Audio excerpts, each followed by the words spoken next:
Hey, I'm Dustin.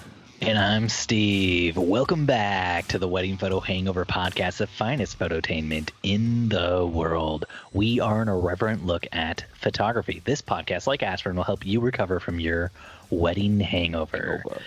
Dustin, before we get too deep in the show, I do want to talk to you about one thing. Bring it up. I'm a cool dad. Yeah. I'm a cool dad. I didn't think I was a cool dad. I thought I was a loser dad, because look at me. Come on. Mm-hmm. But I'm apparently a cool dad. Today I played Minecraft with Ian and Nora. Okay. I'm listening. And two of Ian's friends asked if they could play. They're brothers. And the first thing they said when they got on was, "Who is this other guy?" And Ian's like, "Oh, that's my dad. That's his account." And immediately they were like, "How in the world did you get your dad to start playing Minecraft?" And Ian's like, "He just wanted to play." And they're like, "Oh my gosh, tell us how to get our parents to be like that." And he's like, I don't know. My dad just wanted to play Minecraft. It's really fun." And they go, "Oh, your dad is so cool." Done, man. Done. I did it. Your weekend is made. My life is made. Forget just, weekends. Just to clear this up and kind of explain this to the listeners so we have a play-by-play. So you paid other kids to jump on a game pre-scheduled that you happen to be playing with your son. So, and then how much did you pay them again? $20? Okay, $20. And they then would infer to your son that you were the coolest dad alive. Yeah, I do want to be clear about this. Your son cleans his room. I do want to be clear about this. My son's friend said I was cool. My son said nothing remotely similar to that. Nothing remotely similar. Also, my son's friends said he does. My son's friends also said they couldn't believe how good I was at Minecraft because I was so fast at building and doing everything. You're the fastest builder I know. Fastest erector around. Yeah. So Dustin, you got some cool dad wins you wanna share too? No. I don't want to hog the cool dad spotlight here. No, I'm going through that phase with my daughter where it's like all mom all the time. I'm like second string fiddle. But yeah, and it's painful as all the dads out there might have, been there, gone through this. I don't get to do bedtime anymore. I don't get to do bath time anymore. Everybody wants mom all the time. So, I mean, it's great from I can go do other things. But but like right now, while Corinne is pregnant and really wants my help, but like the kids refuse my help, it's a little more challenging. So I'm trying to figure out how to work back into the cool dad status.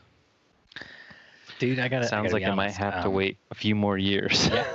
Yeah, a few more years, and then buy some friends. Just pay them $20. Be like, get on. Like get Instagram on bots. Yeah. Like Instagram bots. Yeah. And Ian's friends' parents, if you're listening to this, I just want you guys to know everything's on the up and up with the money I gave your children. Oh man. Oh. But just so they know, it was a week-long commitment. I need them to do it again tomorrow. They have to say I'm cool several times to my children. And it doesn't count if it's just Nora or just Ian. It has to be both of them. Do you also have them saying things like, "Man, I wish my dad was as cool as your dad"? I mean, that was the implication. Like, how did you get your dad to play Minecraft? I can't get mine to even create an account or even try to play as a guest on my account. So have you been trying to work that into conversations with Ian today? Like, "Hey, Ian, would you mind grabbing that for me? I thought you might not mind since you have such a cool dad." No, not at all. What actually happened was this happened, and I was like, "Well, you guys got 5 more minutes of Minecraft, and then we're done." It's like they can't stick around long enough to see how lame I really am. If they're on this app with us too long, they're going to be like, "Oh, actually, he doesn't build that fast, and he's not very good." So it was like, small doses. Got to get those, those little positive affirmations of myself, and then get out just as quickly as possible, and then force my children to go to a park and go on a walk with me. That'll do it. Yeah. They did not enjoy the park or the walk nearly as much as the Minecraft. They're like, we could go walk through trees and see sunsets in Minecraft, Dad, and then fight mobs together. And I was like, I prefer the real world where we don't fight mobs and we don't die all the time. Yeah. Actually, I haven't died yet in that world. Like Grand Theft Auto.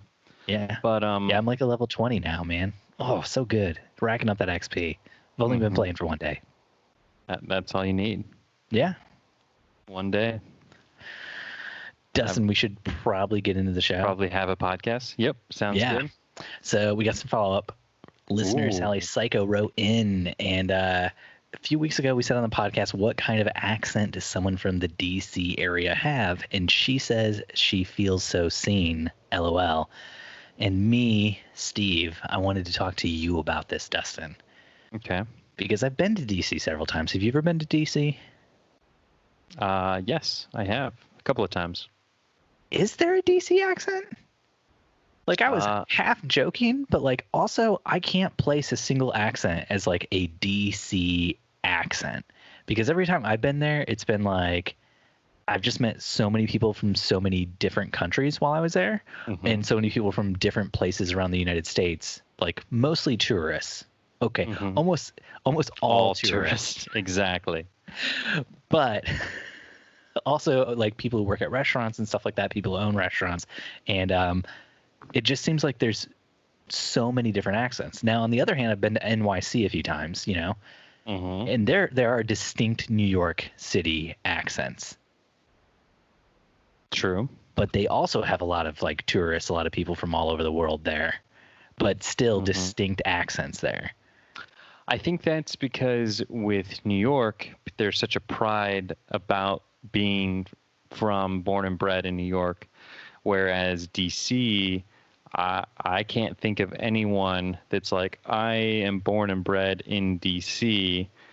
It's more so, hey, my husband got a job, we had to move to DC, or my wife got transferred and we're moving to DC, or I'm married to the president, I'm moving to DC. Oh, wait, I'm not. I'm going to stay here in New York City because I love New York so much. Those kind of things. I wasn't even born and bred in New York, but I still love New York. Exactly. It's so great. Exactly. So there's like, I think there's just so many more people, because DC is actually, I'm not a geographer, but I don't think it's that big in terms of DC proper. Because it's just a district. It's not really a city. Maybe there's more of like a Baltimore accent that people. Correct. I would look for more like a Virginia or a Baltimorean. How do they talk on The Wire? I've never seen The Wire. Neither have I. Oh my gosh. So how would you know? Neither one of us has seen The Wire. I started it because I've had so many people tell me I need to watch The Wire and that I would love it, and so I started it, and then I realized how old it is. And it was still like, SD, wasn't it? Yeah, exactly. And I'm like, I'm seeing these actors that I like, but they're so much younger, and I was having a lot of trouble. You're like, I don't know how I can watch this. This man is clearly 50 now, not 40, as portrayed in this. And he's trying to act like he's 20. Like, what is going on? This is a cluster cuss. I cannot get behind this. Yes. Well, maybe I'll come back to it. We'll see. Of all the things we've ever talked about on the show, I'm just guessing here. I think we'll get the most people rage quitting from us saying we haven't watched The Wire, because in my mind, everyone has watched The Wire. Everyone I know who watches TV has told me The Wire is a good show. The Office, and people get just downright offended. Yeah, no, we actually saw a huge dip in numbers after that episode where you first said that. We lost almost 50% of our listenership, and I had to field multiple emails and DMs. Had nothing to do with the fact that I said that right before the coronavirus. Yeah, it was purely based on that. They all specifically referenced that they just couldn't relate with somebody who hadn't seen The Office, and they felt like I didn't give you enough of a hard time. So, I didn't want to bring it up, but I mean, I guess since you're bringing it up, here it is. Here it is, brought up. How do you even watch like a Jack Ryan and you're watching Jim Halpert running around, but you don't even know he's Jim Halpert. You're just like, I guess. But I think I would have liked Jack Ryan even less had I watched The Office. That's like saying you would like Guardians of the Galaxy less if you had seen Parks and Rec. I haven't seen Parks and Rec, which is why I liked Guardians of the Galaxy so much. In Indiana. Exactly. You live in India. You were just telling me the other day about some new show called Upload, which one of the key selling points is the guy who worked on like The Office and Parks and Rec or something, the guy who created it. And you haven't watched that either of those shows. I'm a busy photographer, Steven, trying to make a living here. I don't always have time for all of these shows. Oh, gosh.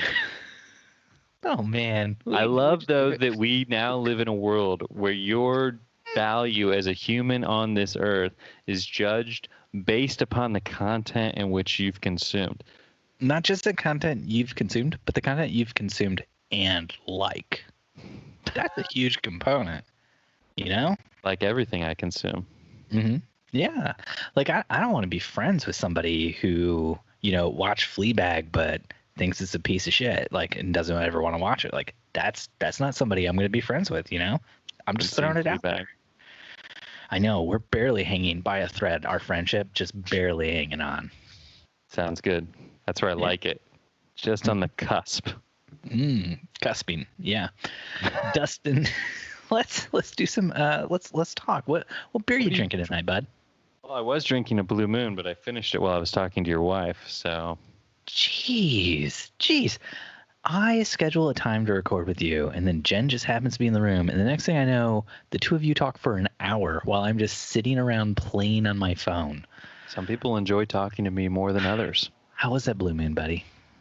It was delightful. I've actually had 5 of them today, or this evening. Today? At the pool. Whoa! Pool day. Pool day. Drinking I forgot beers at the whole pool. conversation I had with your wife. You couldn't hear. Can or glass? Cans Okay. of beer. I was gonna say you can't bring glass to a pool. Well, I was actually finally the first stepped on broken glass from somebody throwing beer bottles over the fence into the kiddie pool area. I know. It's because you have glass around the pool. Grew up in a really shady area. The place I lifeguarded was in a Elkhart, ghetto. Indiana. But no, it was my first time getting to break out one of those like a Yeti type cup thing that you put cans in. Oh, yeah. Because it was like 95 degrees out today. Mm-hmm. Keep my beer nice and icy cold. Yeah, however, I learned it only works with my kids in the 95-degree weather. Yeah, exactly. It works great with the beer when it's in there, but when you bring just like a grocery bag full of beer that's not in those devices. You didn't bring a cooler? I thought I was going to be drinking them faster than I was. You had one beer that was cold while you were drinking it, and the rest were all warm, top, boiling hot by the time you got to that last one. Precisely. That pretty much sums it up. But this was our first time going to a pool with a 2-year-old boy, aka our son. Not just some random child that we kidnapped. Oh, I just assumed, like most normal people, you were kidnapping random 2-year-old boys because, it's really fun to take them to the pool. And they like to jump in. They like to get a big splash. They like to pretend like they're drowning because they're not old enough to know how to swim yet. Exactly. It was the most anxiety I think I've had in a long time. Could he have floaties? He had floaties while we were swimming, but there's that moment before you swim, and that moment, like when we're sitting at like the table eating near the pool, where he could like hop down and like want to go back and like play by the pool or like sit. Oh, like he was really wanting to sit on the diving board, and it was just as a parent, it's like a lot of heart palpitations. Man, yeah. No, I mean, it's rough for us. Nora's 4, and she's learning how to swim this year. And that has taken a huge stutter because, like, we started in February trying to, like, get her more acquainted with, like, swimming, like, between Jen and I and stuff like that. We have, like, a YMCA membership, so, like, we're doing stuff there. And Then, the YMCA was closed because of coronavirus and we couldn't go to the pool anymore. So now it's going to be like starting completely over again. And Yep, our pool for our neighborhood doesn't allow flotation devices right now because of the coronavirus or anything. I heard Jen talking to you about this. So we're kind of retreading stuff for you, but not for the listener. So yeah, nothing allowed at the pool besides your own body during coronavirus times, which means I can't bring a cooler full of beer like I did last year. So what if you make a swimsuit out of flotation devices? Yeah, not allowed, bud. Not allowed. So they're going to make you get naked? Yeah, I think so. No, they're going to make you go home. Get naked. Do they have lifeguards at your pool? Yes, they do. Our HOA hires a company that sends out lifeguards every day. So we have one Red Cross certified lifeguard there at all times, and then during busy times, like on the weekend, we have 2 Red Cross certified lifeguards. Which, as somebody who used to lifeguard and was Jeff Ellis and Associates certified, I can just tell you, Red Cross isn't really cutting it. Like half the time, they're like on their phone or not even watching the pool. Man, you gotta scan your zones, man. I don't know what's going on out there. When I was a lifeguard, back in my day. Wow, and that was a long day ago. You had to scan those zones, and your manager might come and like throw a fake baby in the pool, and then you would have to rescue it, thinking maybe it's a real baby, but kind of knowing it wasn't a real baby the whole time. That it's just a beer bottle. No, it was a baby doll, a fake baby doll that looked realistic, and they would throw it in the pool. Budweiser can with a wig on it. Yeah, exactly. That's what babies look like. You've had 2, so you would know, and you have a third coming. Yeah. Exactly. So should we talk about photography? Oh my gosh. Again. What are you drinking? What are you drinking, Steve? Are you drinking anything? Pool water? You're drinking a big glass of pool water. I'm drinking a Wee Mac. It's a Scottish style ale from Sun King Brewery. I'm not a big fan of that beer. You're not a big fan of Wee Mac? I think Wee Mac might be the best thing Sun King makes and sells like in stores. They have better stuff that you can buy like at the brewery itself, but as far as like the stuff you can actually get in like a store that's distributed, I think Wee Mac might be my favorite. Because it's got actual real beer flavor to it. It's good stuff. I do love real beer flavor opposed to fake beer flavor. So, Dustin, you wanted to get into our topics this week, and number 1 on the board, topic-wise, I did an engagement shoot, first one since COVID. You did a wedding, first one since COVID. So, let's talk about it. How did that go, buddy? Went great. It was awesome. It was a good first wedding back because it was still COVID changed, I think are we calling it? It's a co-wedding. Yeah, I mean, I did say since COVID. What I really meant was since the pandemic restrictions were loosened up so we could start doing a few things. Mm-hmm. Still in the midst of a pandemic, but trying to get businesses back on track, in my opinion, way too soon. But that's what's going on. It's like I wouldn't call it safe sex, but it's like sex with some safety elements. We weren't using condoms, but there were condoms in the room. Exactly. It's like we all knew there was a problem, but we still did it anyways. Is this the new thing for masks? Like, I knew I should have worn a mask, but I just didn't. It wouldn't have felt the same. Yeah. There was a few people. There was a few aunts and uncles with some like ribbed masks, but I just felt like skin to skin was just gonna be the best approach. They were ribbed, and I couldn't tell whose pleasure it was for. Certainly not mine, though. Certainly not mine. Oh, best metaphor all day. But no, it went well. It was obviously completely changed from the bride's original vision of her big wedding. And we did it. It was a backyard wedding. Ceremony was in the backyard. Reception was in the backyard. The pastor came just for the ceremony and then left right away. And he was the only non-family member who was older that showed up. So even like the significant others, starting that clock. Like, well, Let's see. He's got 14 days. We'll see if he Right. shows symptoms in that time. If he does, he's a goner. I did just see a wedding photographer post today that she and her husband have tested positive here locally for the virus. So now it's like every week it feels a little bit more real here because our community is so much smaller than some of these bigger cities. So it feels like we're a bit untouchable when it comes to this virus, but I feel like we're going to actually see it much later because people are going to start traveling here from the big cities and bring it to us. I don't know why anyone would travel from a big city to Fort Wayne. Do you maybe That's mean why I people feel so from Fort safe. Wayne are going to start traveling back to big cities and coming back with it? Well, it's so as I've been getting into real estate, I'm realizing there's so many people who actually don't live here, but they own companies here because the cost of labor is so much cheaper here.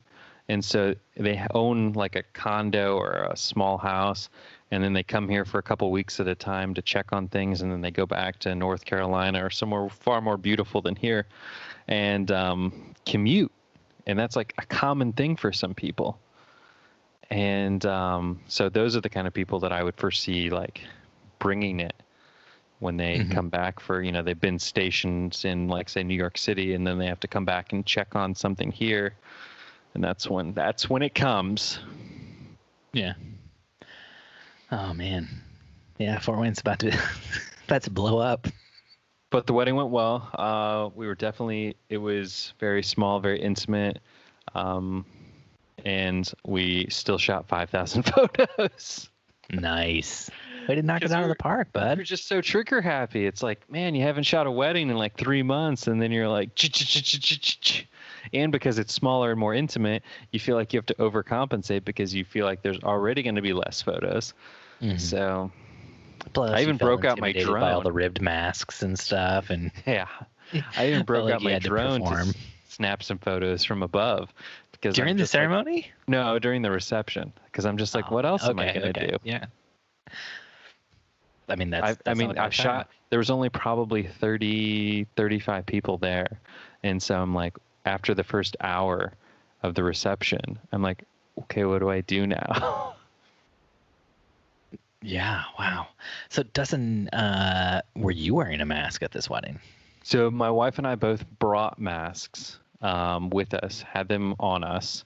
And we showed up to the getting ready location, and we asked the bride's mother what her thoughts were on masks for the day, because we had them and we were comfortable. We wanted to wear them but we didn't want to at the same time make anyone else uncomfortable. And she said, we talked about it last night and we've decided that we would prefer no one wear a mask unless they feel because with a mask, you are protecting others. Like you're not protecting yourself. You are protecting yourself. You are protecting yourself. Not as much as... Yeah, but you're still protecting yourself. If everybody was wearing a mask, everybody would be much more protected. Right. That's what causes safe sex. But you want to make sure that there's a male condom and a female condom being used at the same time, because that's never caused any problems, I've heard. Exactly. There's so much feeling then too. So much. But yeah, and so she said her daughter at the time when we got there was having a bit of a panic attack about the wedding. And so she said it would probably be best if we didn't wear them, just because she's already so on edge as it was. Yeah. Because it really puts people not at edge when they see your smiling face and they can just see the bacteria coming out of it. Got it. Exactly. They see this face and they're immediately like, oh, Dustin's here. This wedding's okay now. But if that mask is covering up that big, beautiful smile, they'd be like, oh, no. Whatever will I do? I will say, when I'm shooting houses with my mask on and I'm trying to land some like one-liners, and they just don't land as well when they don't see me grinning after I say them. They're like, can't see your shit-eating grin. They don't know that you were trying to make a joke. Exactly. I got news for you. That means your one-liners, your jokes, they're not funny. I'm realizing that now. These people are only laughing because they're like, oh gosh, he told a joke. I guess I have to laugh. It's going to be real uncomfortable if I don't. This whole mask thing is really just unraveling a bunch of revelations for me. So how did your engagement session go, Steven? Do you still remember how to I use don't a want to camera? talk about that after all the things I just said to you. Did you wear a mask? Were you I brought a mask Zorro? with me. I thought I had it in my camera bag. Walked out to meet my clients. Realized I didn't have it in my camera bag, and there were like 4 other photographers doing shoots in White River State Park, which is where I did this engagement shoot, and none of them were wearing masks. And one of them was even like a photographer Jen and I know pretty well, and like I stopped to talk to her for a little bit, and I was just like, I can't go back to my car now to get my mask. Look like an idiot. So I just shot the whole thing without a mask. But dude, it was so weird because like typically if I'm shooting, I'm like, oh yeah, no, I can take your phone, I can take your keys, I'll just throw them in my camera bag real quick, don't even worry about it. Yeah, let me take your jacket, I'll just throw it over my shoulder while I'm getting the shot real quick, and then you can pop it back on. Because the day I did this shoot, it was supposed to be 85, and it was only in the 50s on the actual day. So like the forecast was dramatic a little bit change. Off. Yeah, the next day it was like 85, so it was just like Do one we blame that on coronavirus? I think, yeah, why not? Let's blame it on Bill Gates and 5G, right? Yeah. Why not? That's a whole nother conversation. As long as we want to just say ridiculous things that don't make sense. Yeah. The weather was bad because coronavirus, which was caused by Bill Gates. He wanted the weather to be bad for that engagement shoot. Him with his 5G's internets. And Tesla. Yeah. Tesla's the reason why I had to work. But Musk was like, I'm down on the line. You better get out there with your camera, boy. So engagement session went well. Pictures went amazing. Go well. You now have coronavirus. Pictures did go good, yeah. But yeah, it was awkward just because of like the whole thing where like I couldn't do a lot of the stuff I normally do. That's just like nice stuff for the clients. They don't have to worry about stuff. Well, it's a friend of mine from college. Like we were both on the same floor freshman year of college, and then we've just remained friends ever since then. And so yeah, like typically when I see this dude, I would give him a hug. Like even if it was like a business setting, I would still give him a hug. Like we're friends, And so like seeing him, and it was just like, hey, and then we did like an awkward hand wave from a few feet away. And his fiance and him were both just like, this is really awkward now that like people can't shake hands and hug. And I was like, yes, it is. And then like when we went to leave, they're like, well, see you later. And I was like, see you later, guys. And like, Steve, you didn't have to make it so much more awkward with your talking and your weird. Do like a double handshake wave. Yeah. Both hands at the same time. Just do one of these, guys. I'd be like, Steve, are you dancing? I'm just like, no, I'm like really into like Muppets and stuff. So like, I just try to live that life all the time, Yeah, I like to pretend like my arms just flop around on the sides of me, and like there's a hand up my ass at all times.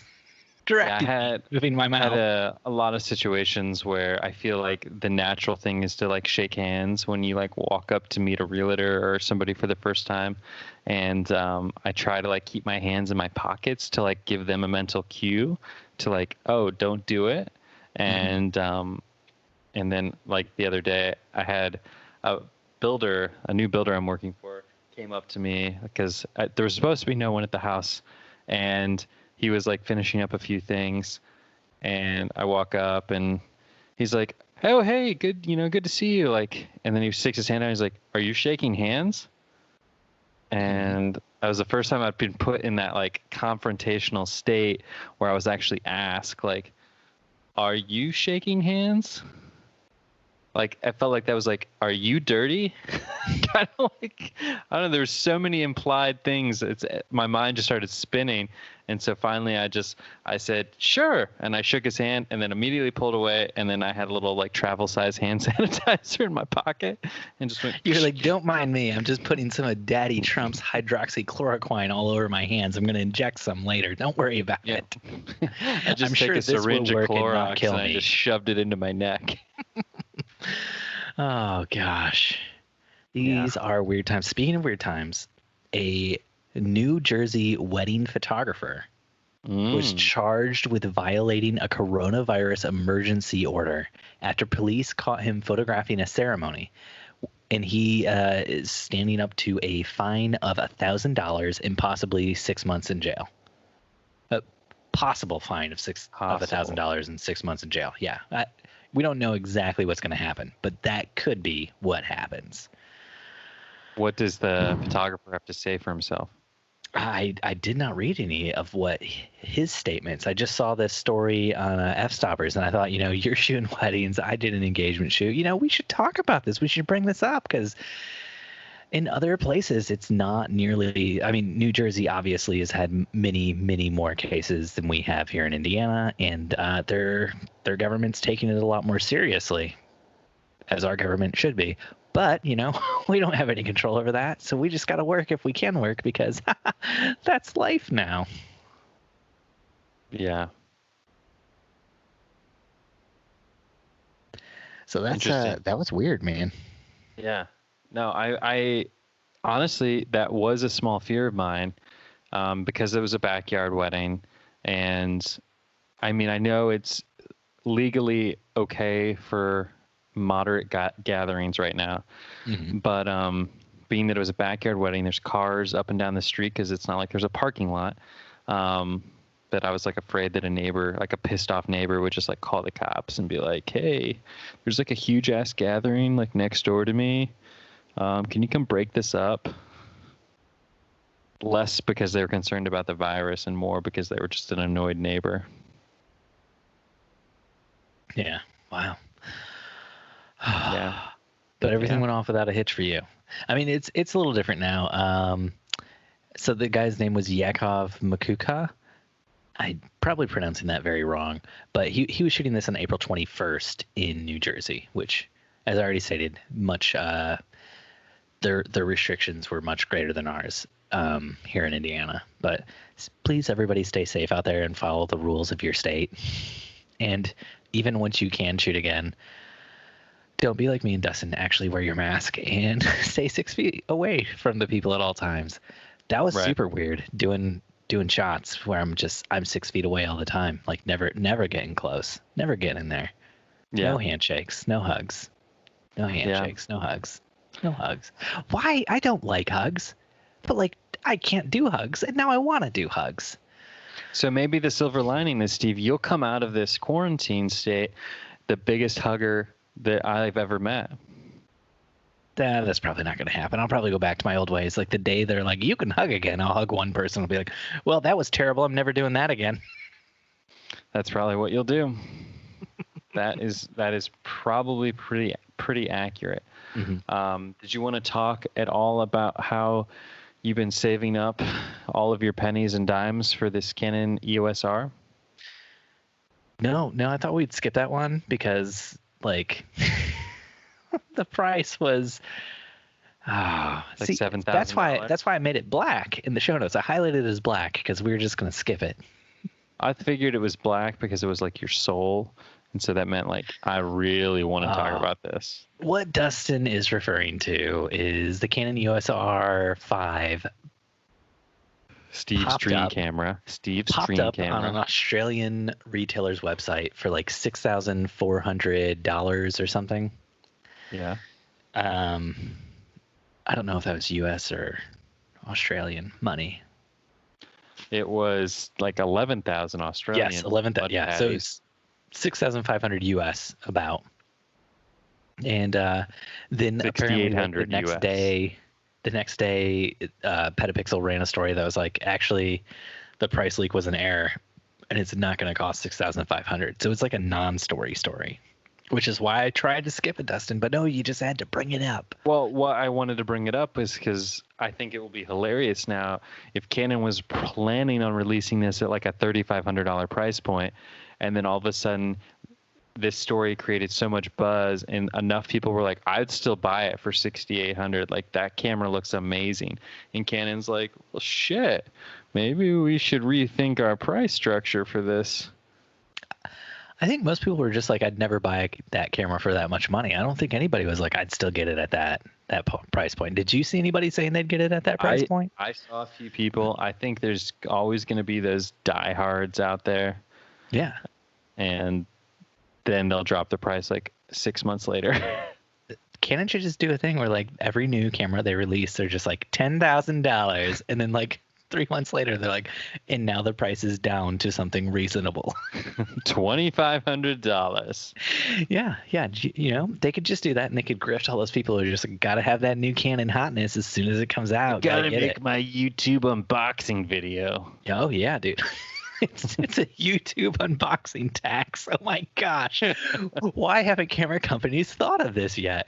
Just You want to saying. get all those clicks, all those likes? Yeah. You can do it for the slim price of $10,000.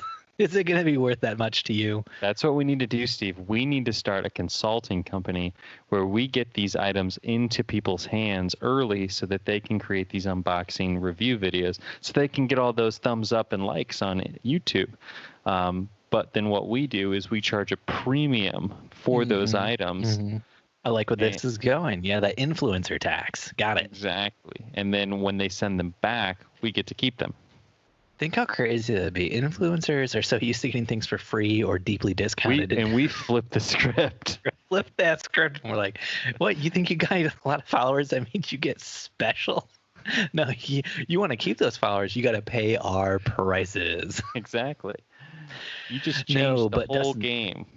Speaking of mirrorless cameras, did you see that during the pandemic, camera sales for mirrorless cameras across the board has dropped 74%?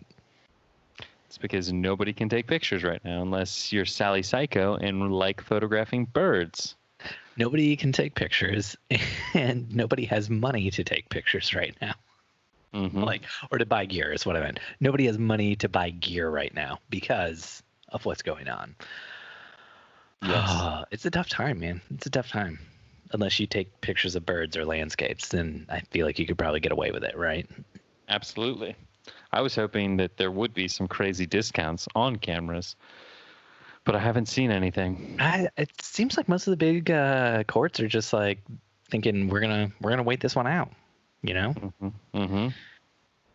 I wondered if it had anything to do with, they're like, well, we don't want to run any crazy sales because we can't keep up with demand if we do, because all of our factories that make these cameras are all shut down. Mm-hmm. Yeah.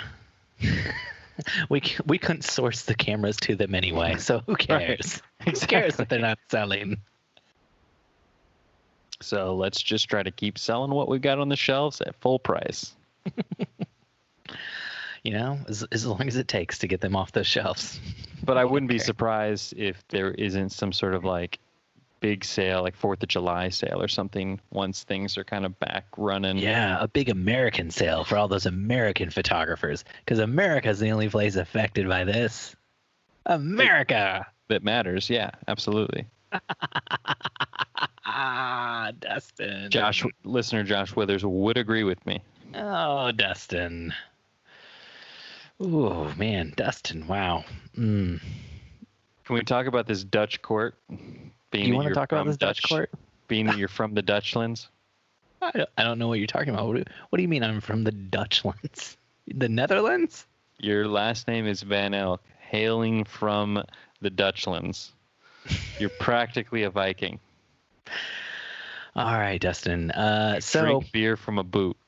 In the Netherlands, in Holland, a grandmother was ordered by a court to remove photos of her grandchildren from Facebook. These are photos she took and she posted. Photos she owns the copyright to, but they are of her grandchildren. Mm-hmm. Mm-hmm. So what was the reasoning that she had to take them down? There was some sort of falling out between the woman and her daughter, the mother of her grandchildren, you know, and the daughter asked her multiple times to take the photos down. She refused, and so the daughter took her to court and just said, look, these are minors, and they're my minors, and I don't want their photos on the internet. So my minors. Yeah. That sounds real creepy. Wow. Ooh. So typically in the Netherlands, this law would not regulate purely personal usage, such as somebody sharing to Facebook, as they report on Petapixel. But the court said that the exception did not apply in this case because with Facebook, it cannot be ruled out that placed photos may be distributed and may end up in the hands of third parties. So it's not considered purely personal. So apparently the grandmother in question, the posts that she shared were not like private. They were public or public enough that people could see them. So there was a chance that those photos could then be used as like advertisements or whatever for, if Facebook was running an ad or something. Because you know how Facebook's thing is that they are given the ability to reproduce and distribute your photos and everything like that. So yes. I think that's what it all comes down to. But like, that's how the technology works. If they can't reproduce and distribute your photos, then nobody else in the world who you're friends with would be able to see your photos, because that's literally what they are doing. Like, that's the technology. That's how when you get on Facebook, you can see other people's photos, because Facebook has reproduced and distributed that to you. I can't imagine the level of, what's the word they used in the article? The schism. Mm-hmm. Am I pronouncing that correctly? Yeah. You could go with schism, but that'd be incorrect. But I'd like it. But the schism that you're in such a falling out between your daughter that when asked to remove things from social media, you're like, you see me in court over this. Like, I'd be like, sure, I'll delete them, but I've never had a super contentious parental relationship. It might not even be that contentious. It might just be like there was one photo she wanted off, and maybe the grandmother was like, I refuse to take it off. And the truth is she was like, I've been trying. I don't know how to do it, and I'm scared to admit to my daughter that I'm not able to operate the Facebooks. Could somebody help me out? And nobody could. Yeah, and so pride got the best of her, and she just left the photos up because she couldn't figure out how to take them down. And I think that would have been. I think that's what I would have said though in court, when the judge was like, "You're ordered to remove said photos, Grandma," and you're like, "Absolutely, 100% agree. Been trying to do it for weeks. No idea how to do it. Think you could do it?" And then just walk up to the bench and like slide your phone across. And he's like, "I need to know your PIN." And you're like, "No idea what that is either."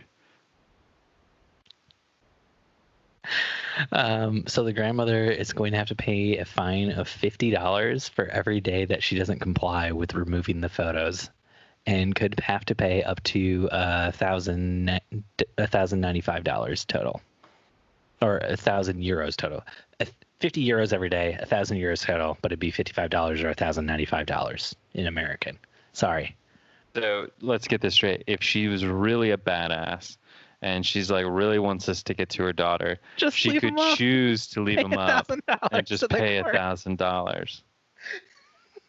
Because that's what I would do, honestly. If like these are my grandbabies, and I want them on my Facebook. I want all wall. the people in my bridge club to see these pictures of my grandbabies, since you're not going to let me see them anymore.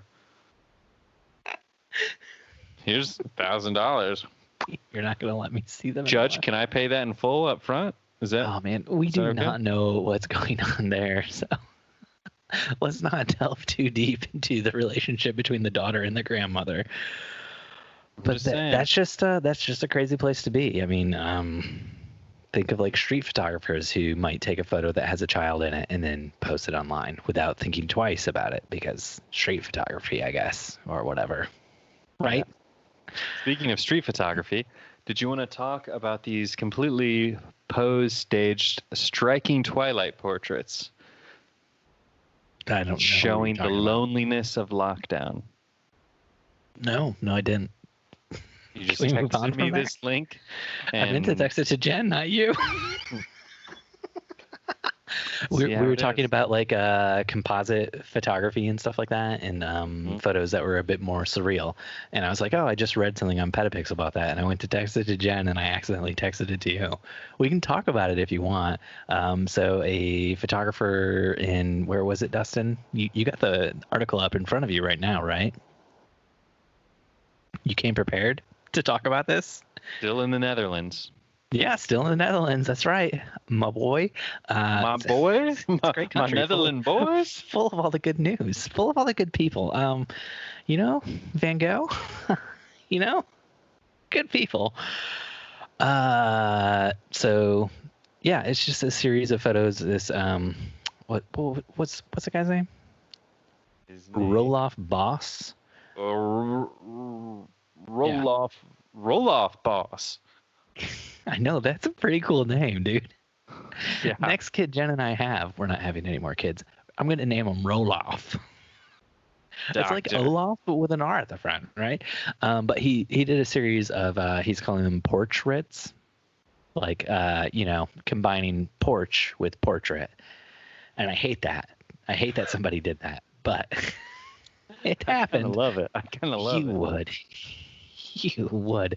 But no, like some of the photos are just incredibly moving. They just show people in isolation, and people look lonely, and like all the lights are off in the city except like the light of the guy's room that he's in or whatever. And so they're beautiful photos, and a lot of them were done with composites. Like there's one where like there's like a super moon, and there's like a boy with a telescope looking for the moon, but the moon's behind him. And so it's one of those things that's like, oh, he's looking all over the moon and he can't find it because it's behind him. He literally can't find it. I just love how many of the skies in these photos are skies from Luminar for. Yeah, like I said, used these skies for real estate stuff. Yep. Yeah. So I just sent it to Jen because we were talking about composite stuff. So yeah, that wasn't for the show, man. That was just for my personal Everything's life. for the show. Everything's for the show. Why would I take anything out of the show?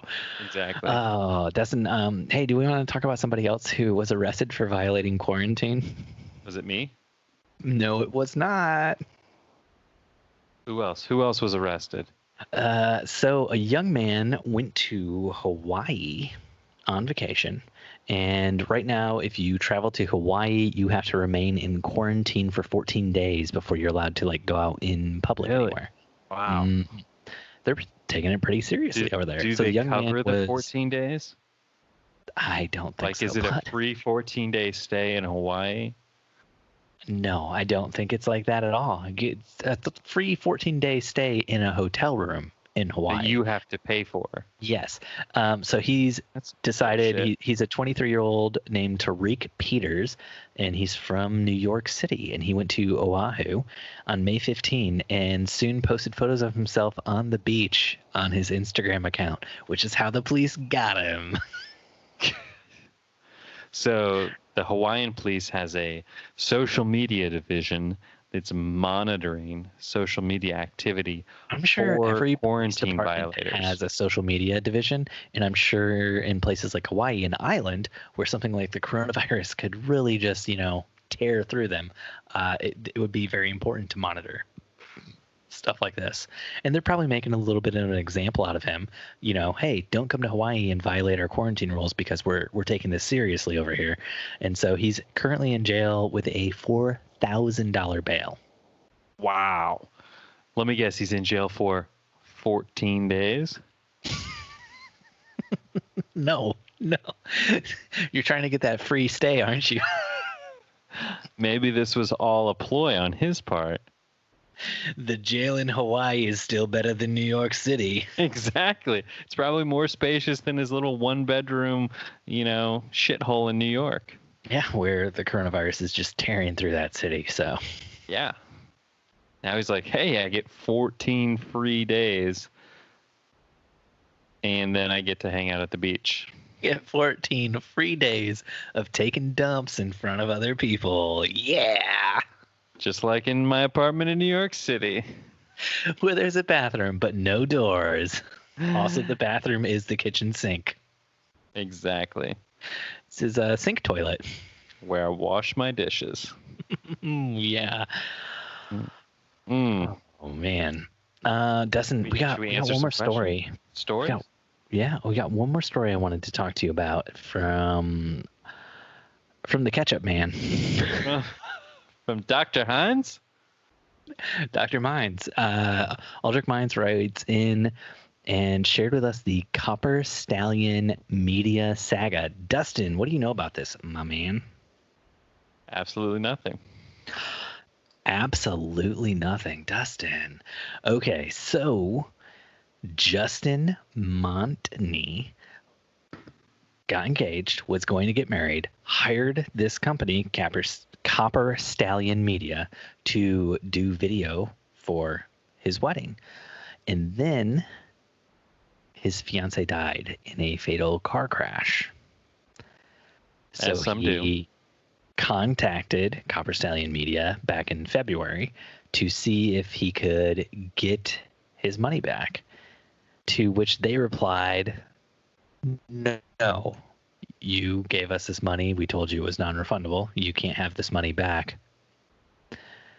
And so he reached out to them a few more times and finally said, if you guys don't give me the money back and don't respond to me, I'm going to go public with this on social media. Went public with it on social media. It was picked up on like a local news station and it ran.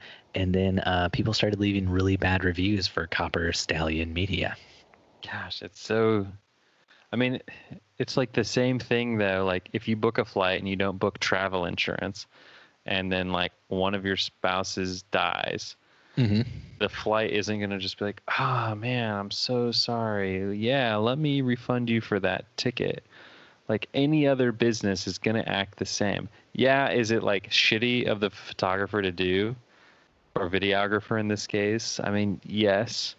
Is his business probably going to be destroyed over this? Yes.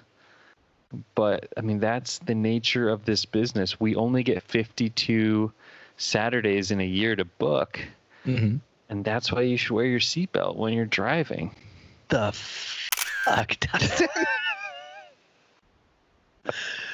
Do you work for Copper Stallion? No, I have a friend going through the same situation right now. But his is a lot more hairy. His groom just passed away in a car accident. Mm-hmm. But there might have been circumstances leading up to the car accident that caused him to die. Oh, so because there's a cause of death, like he shouldn't have to refund the money? No. Is that what you're saying? No, so he's refunding everything but the deposit because they had already paid additional payments. And why do you say this? What are you dancing around here? they think that the wife is or the fiance is a person of interest in this, and she asked him for the refund, and the parents of the groom asked him for a refund.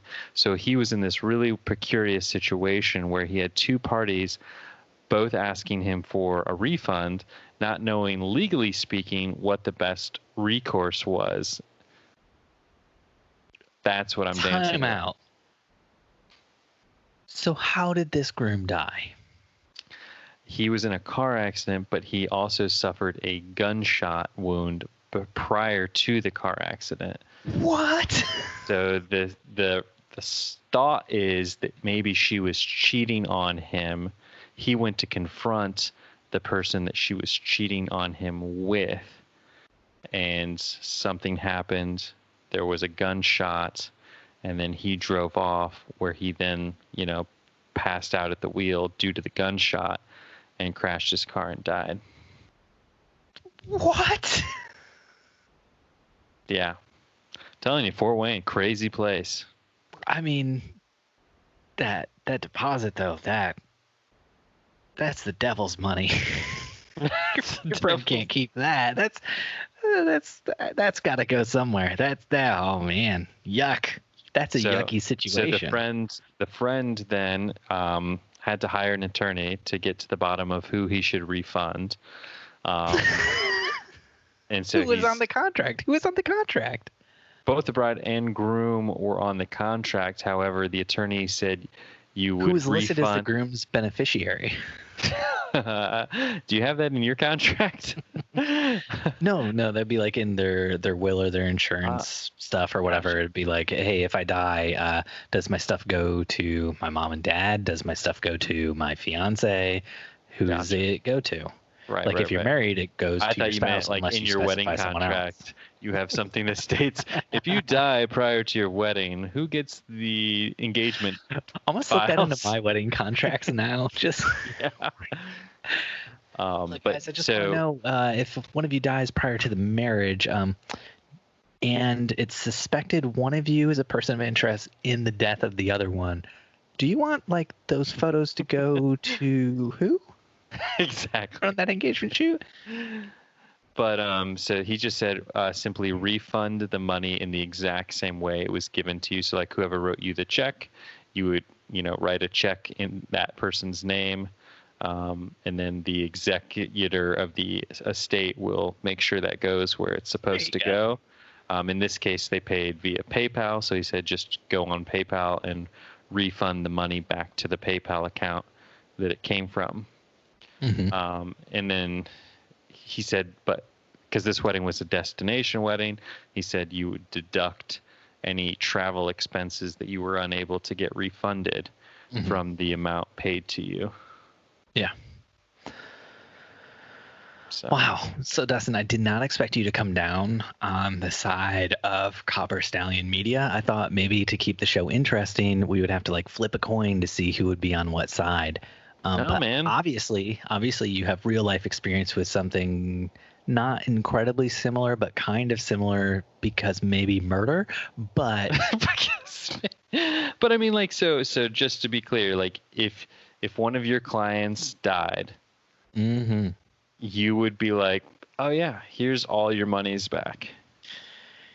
Dustin, that is a bridge I will cross when it happens.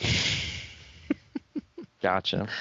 Dustin, you didn't read what Copper Stallion Media has done, though. Since they've threatened to sue for defamation, which is what I would do. Mm-hmm. Because they went to, instead of so many courses that this guy could have taken, like talk to the Better Business Bureau, set up a line of communication to maybe, work this out. But instead he's like, you know what, screw all that. I'm going to go to the court of public opinion. Yeah. So did you see what Copper Stallion posted on their Facebook the other day? No, I did not. They wrote, today would have been the day where we would have filmed Justin and Alexis's wedding in Colorado Springs. A beautiful, beautiful place. That was my comment about it being beautiful. But after what Justin pulled with the media stunt to try and shake us down for a refund, we hope you sob and cry all day for what would have been your wedding day. Sorry, not sorry. Ooh. How you feeling about your defensive Copper Stallion Media now, buddy? Gosh. Obviously they're assholes. Dustin, if you click on the justinmontney.com that's in our show notes, I want you to pull that up and just tell me what you think about that. You see what that is, Dustin? Copper Stallion Media bought the domain name for this guy's name, justinmontney.com. I hope they photoshopped his eyes. Yeah. They picked a photo of him that looks not very good. It looks like he looks like Stan the Java Man from back on Mad TV back in the day. That's what he looks like. His eyes are bugging. He looks like one of the characters from the Arnold Schwarzenegger movie where they're on the planet and there's which planet? Earth? No, the one Total Recall, where the when the glass cracks in their helmets, their eyes like bug out because there's no oxygen. Yeah, that's what he looks like. Yeah, or like any like space movie with glass cracks and the astronauts helmet and eyes. But in that movie, they especially accentuate the eyes. So Copper Stallion Media bought the domain name, and then they took out this. They wrote all this copy, and it just says It's trying to lay a case for why Justin Montney is such a bad person. And at one point they say Justin Montney then contacted the failing news station KRDO in Colorado Springs, Colorado, to tell his story, which I don't know. I only know one person who refers to media outlets as failing news stations. You know what I'm saying? You know what I'm saying? I know what you're saying.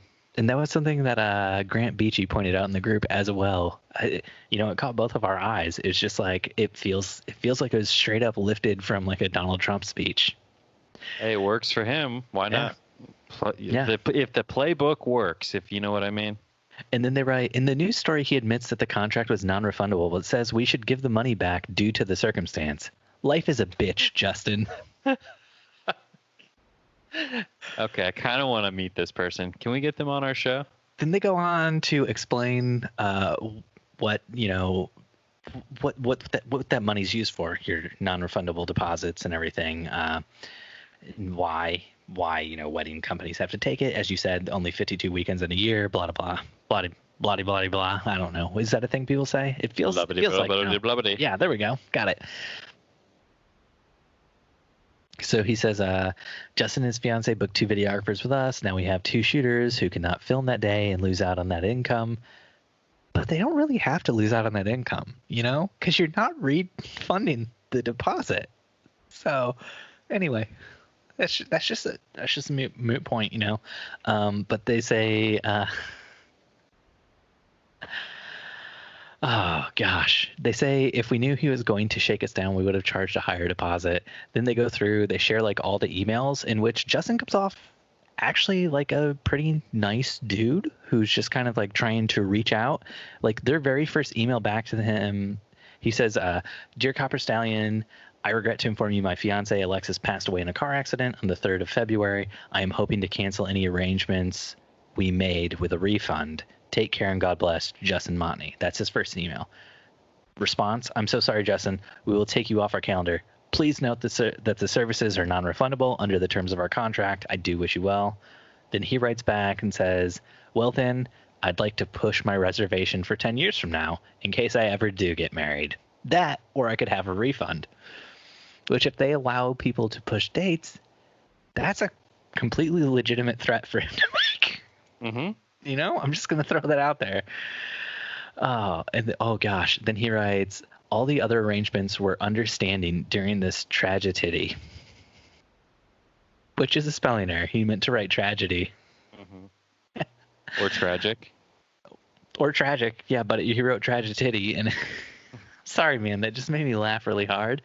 This is obviously a very terrible situation that he's going through. And like he never comes off as like a D-bag in it.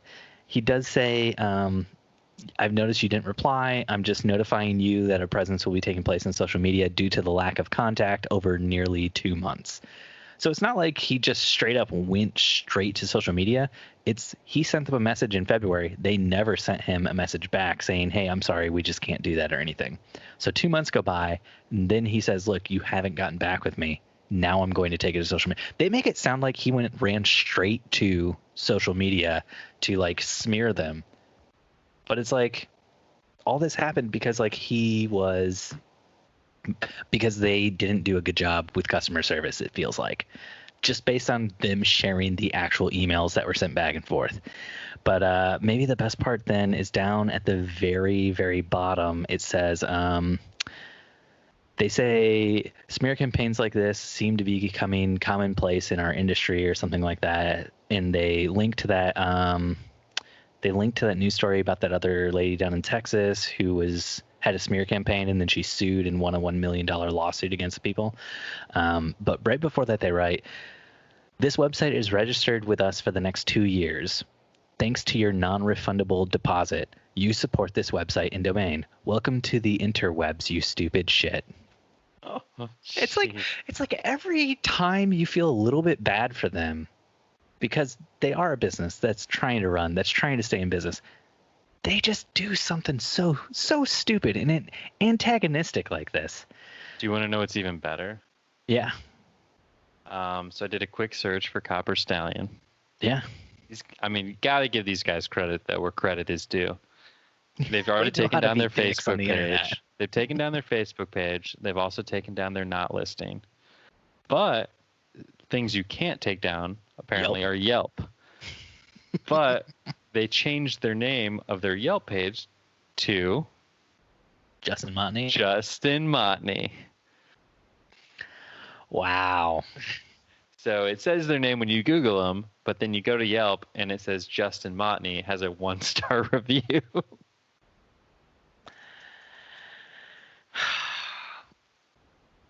I get it if you can't. Credit for that. They're obviously going to have to change their name after all this. I get it that you can't, maybe do a refund every time you want or whatever for whatever reasons. But this just, wow, this story just, it's rough. Yeah. It is a rough story. And you just wish that things would have been handled better. Guys. I think we should reach out to these guys. Oh, yeah. So apparently they also posted, and Stephanie Sanju shared this. They have a post and it says, "Welcome to Copper Stallion Media, December 22, 2018 was when this post was originally written." And they wrote, "To all employees and clients, it is with great sadness we inform you of the passing of our client experience manager. She took her own life earlier this morning." So that's like the first paragraph of this story that was written back December 22, 2018, And then the next paragraph of this story that was written December 2018 is, "On May 20, 2020, our company was subject to an online smear campaign for not refunding a client who died in a car accident. The client signed it not..." Why would you update an old blog post and put that on it? Like, hey, here's this blog post about this horrible thing that happened, but we're going to slide in right underneath this. It feels gross all over, man. It's like, why would they do that on that page? You could do it on a lot of other pages, but why would you do it on like the page about how somebody in your organization committed suicide? Like, it feels so weird, man. It feels so freaking weird. Their work looks pretty good now. Of course, you would go at this and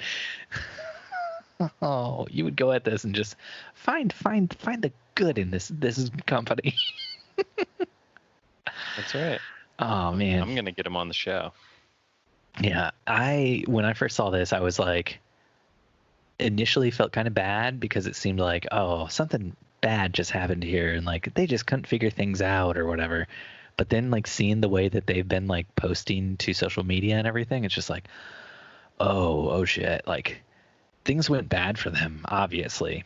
And it is, I don't want to assign blame anywhere, but like things wouldn't have gone bad if they had figured things out with him ahead of time, if he had just not pursued them about this thing because it was a non-refundable deposit. Like, there's a lot of things that could have happened between like when things went real bad for them with social media and everything like that.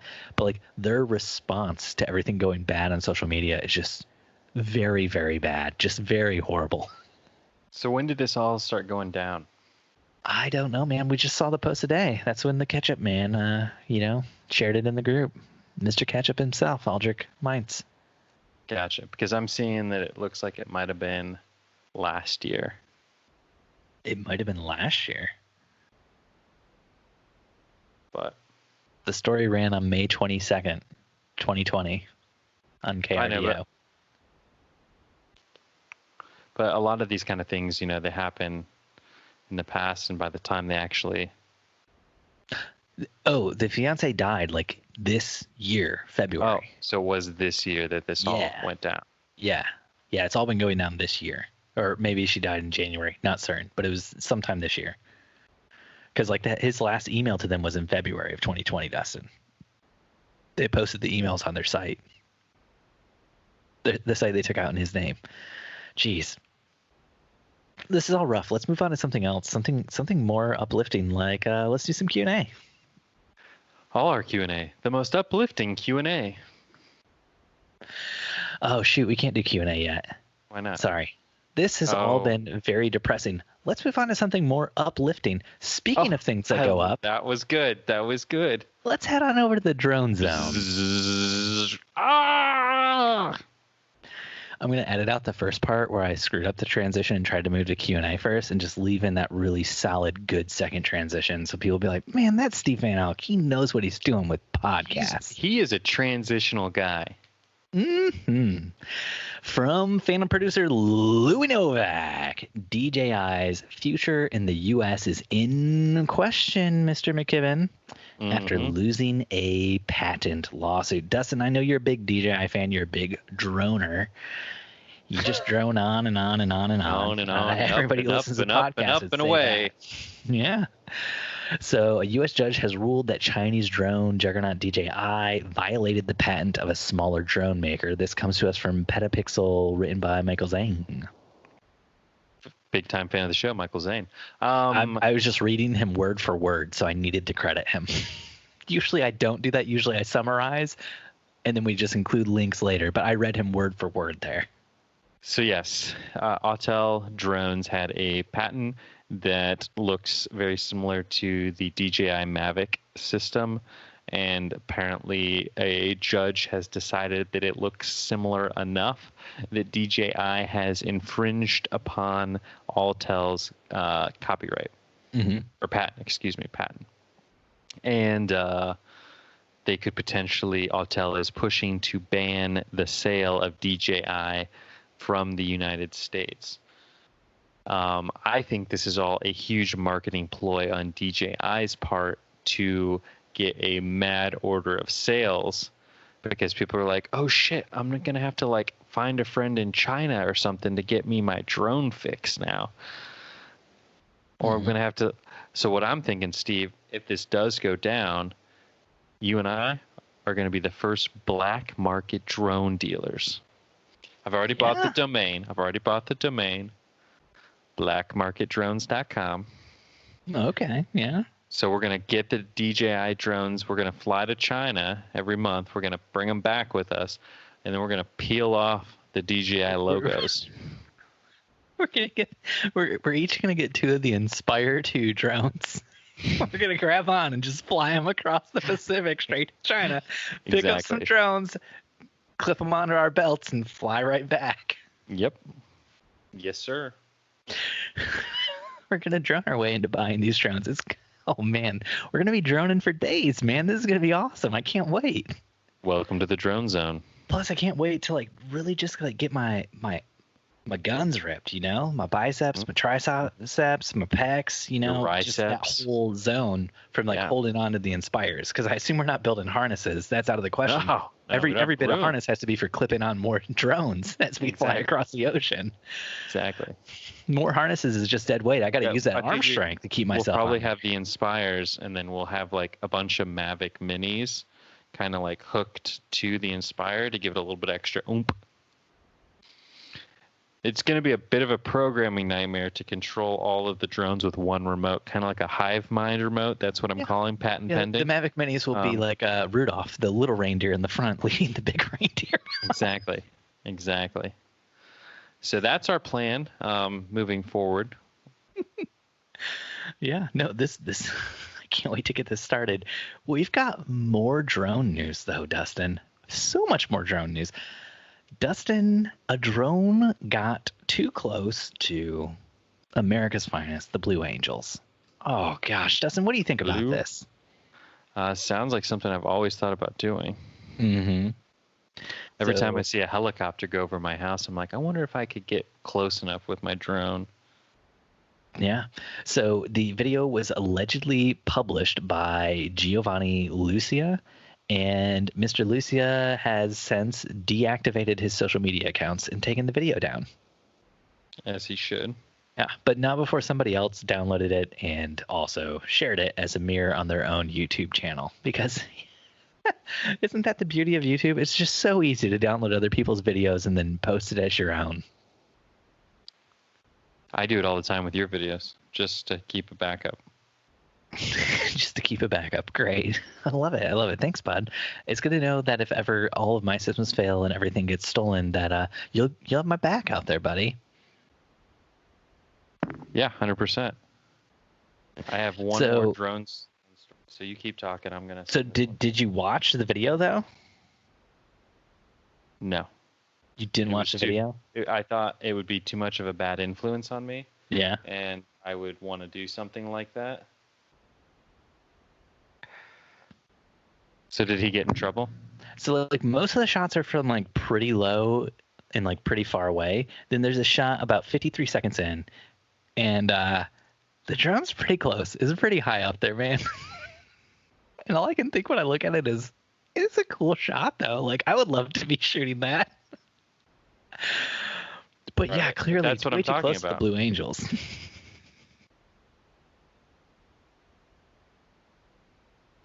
Yeah, and the whole time in this guy's video, I don't know if this is in the original video or just in like the mirror, but they're playing Highway to the Danger Zone, and we'll include a link to this YouTube video for everybody who wants to get a good look at it, and also listen to Highway to the Danger Zone, which great song. Am I right or am I right? You're right, Steve. You're right. So not only is he doing something incredibly illegal and dangerous, he's using copyrighted music. Oh yeah. So, yeah. But all right, I'll look at the video. You've talked. Okay. So I'm gonna talk you guys through what's happening. So drone flies dangerously close to Blue Angels. We're seeing Blue Angels. I'm feeling like I'm in Top Gun right now. What kind of drone is it? I can see the propellers. I don't know, bud. You would have to know the person who posted it. So, Dustin, speaking of things illegal that are happening with drones out there, a Minnesota man is facing 2 felony charges after he shot down a drone. That's right. You've heard reports of people shooting at drones in the past because I don't want them to take pictures of my land or whatever. And the authorities arrested 34-year-old Travis Dwayne Winters and charged him with shooting down a drone. The man said that the drone cost $1,900. So this is not a Phantom. This is more expensive than a Phantom, right? Yeah. Yeah. That was a pretty sweet shot of the Blue Angels. I'm not gonna lie. Yeah. Yeah, I'm a little jealous. You're still stuck on the Blue Angels. Okay, got it. I was watching the video. You don't want to talk about people shooting down drones. Something that could happen to your drone. Nobody's going to shoot down my drones. I'm too fast. Have you ever shot down a drone? I have not, no. So apparently there's a U.S. federal law that says shooting an aircraft is illegal, whether the aircraft is manned or unmanned. So that's an interesting thing I didn't know. Doesn't in your studies to get licensed as a drone pilot, what have you learned about drone laws and shooting at them? Is it a free for all out there? You see them drones and it's like duck hunt? Is pretty illegal. What? Dustin, stop the presses. Why are we not making our own duck hunt game that's just shooting drones down? I think you might be onto something. You pay a fee like an Uber type app, and we bring disposable drones from our like van that we pull up, and we fly around your house, and we leave like laser guns on your front porch, and you have to shoot the drones. I mean, I'm looking this up. Duck hunt, but with drones, I think other the people word have thought you're of this. looking It's for is auto-completing drone to hunter. drone game. And is there a drone hunter? Is there a drone hunter out there? I don't know, but it sounds awesome. It sounds awesome. We got to make this game. We got to get it on that app store. We got to start bringing in the big bucks. This isn't a game, Steve. This is what I like to call reality gaming. Reality gaming. No, they have like reality games where like you shoot like a thing and you have like laser stuff and you try to shoot like lasers at it. I'm talking about like a video game. Oh, that's not fun. Where you send a robo dog out into a field and it scares drones up. And then you shoot the drones out of the air. How does this not exist? And it's not like a field of grass. It's like a field of like of copper wire. It's like a dystopian world. Yeah, dystopian world. You sent your robo dog out there. Let's call him It's a scene from Drover. Matrix. So you send Drover the robo dog out there, and Drover the rover. and he scares up them drones for you. You shoot him down, and then he comes back with them. But if you don't shoot him down, he just pops up and laughs at you. And then you feel like shit for the rest of the day. You know how it is, man. I actually have some drone zone news that I'd like to report on that I found fascinating and interesting. One of my favorite photographers that I follow, Art Streiber. I don't know if I'm pronouncing that right. He's a favorite photographer, but I have no idea what his name is. He's a celebrity portrait photographer. And he posted last week about an assignment he was given from Vanity Fair magazine. They asked if he would shoot Catherine O'Hara. For those that don't know, she's the main actress on Schitt's Creek and Home Alone, for those of you who watch more cinematic movies. And Steve, don't give me the eyebrows. And anyway, so Vanity Fair called. Huge Schitt's Creek fan here. Love that show. So ask if it's all good. He could photograph her. Of course, he said yes. And they said, but, small caveat, in order to adhere to social distancing during these crazy, unusual times, we need you to shoot this with a drone. Mm-hmm. And we need you to only have a crew of 5.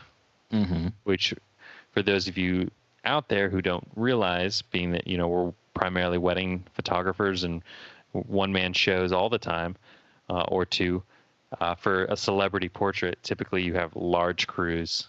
They're big deals, a lot of money involved. So he narrowed it down to a drone pilot, a drone camera operator, a wardrobe stylist who also doubled as a prop stylist, and himself. And they did everything virtually over Zoom to plan the shoot out.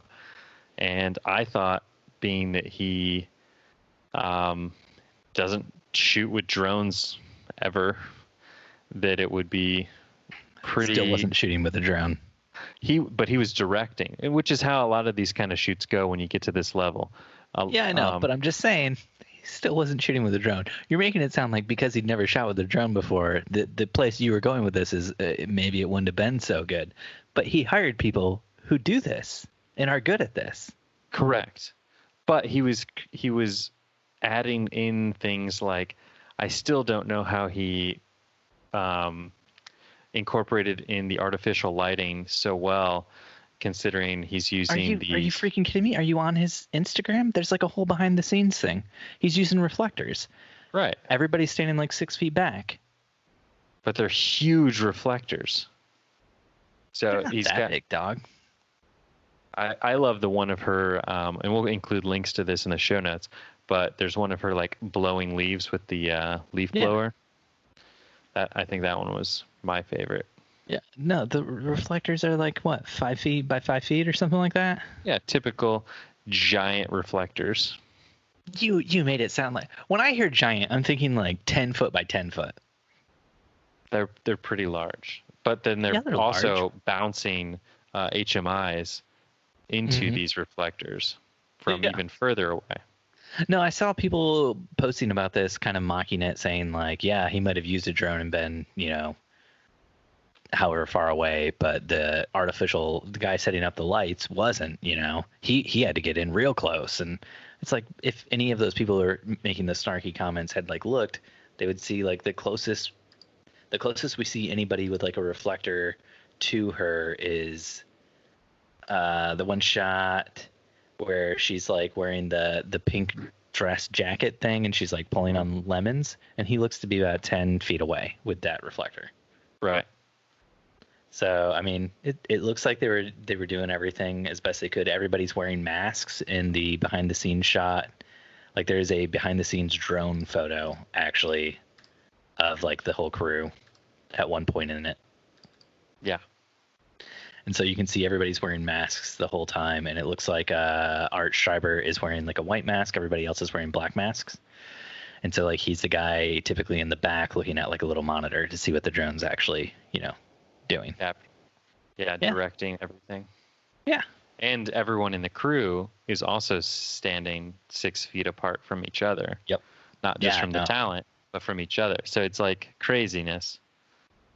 Yeah, somebody asked me when I was doing that engagement shoot if it was going to be weird because the couple would have to be 6 feet apart, and I was like, no, the couple's like with each other all the time. Like they're not social distance from each other. So whatever germs they have, they've already passed back and forth. So they're isolating together or whatever. So they can be super close. I just have to stay 6 feet away from them. But yeah, if I'd been there with like an assistant or anybody else, they would have had to be 6 feet away as well. No, dude, I thought that was really cool, but I did want to get into, I did promise uplifting content in this drone segment, and we haven't really got there yet. I did want to get to this one last drone story. This story comes to us from Steve Waits because he forgot, and now he has to look it up online when he pulls the article back up. Why are you not doing a better job of vamping for me? It's the Black Sea Mountain Range. Sorry, I was still looking at the stuff from the last article. Okay, yeah, okay. You didn't look at this before I saw it like 3 days ago. Come on, man.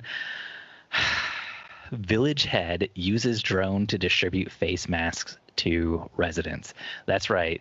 In a small village in the Black Sea province, there is a village head. It doesn't say mayor or anything like that. So just somebody kind of large and in charge in the village. Literally just a head. It's a head, kind of like it's on a stick, and makes all the decisions.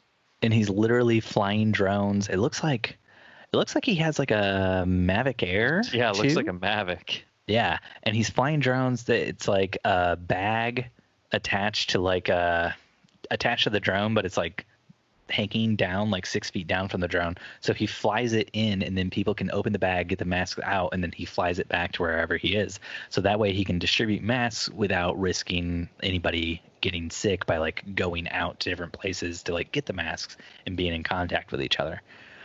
So, I just thought that was a cool, uplifting story of how drones are helping us out during this time. We've had so many stories about like how police are using drones to bust more people and stuff, which is kind of uplifting in the way that trying to keep people from getting sick. I've been looking for more drone news in the political specter of people like Amazon and other big players pushing drones down legislation because they're like, hey, this is what better time to do food delivery, do package delivery, limit human Indiana contact. Was able to suddenly fast track alcohol delivery, so exactly. Amazon fast track those drones, baby. Exactly. Get them everywhere, not just that one city.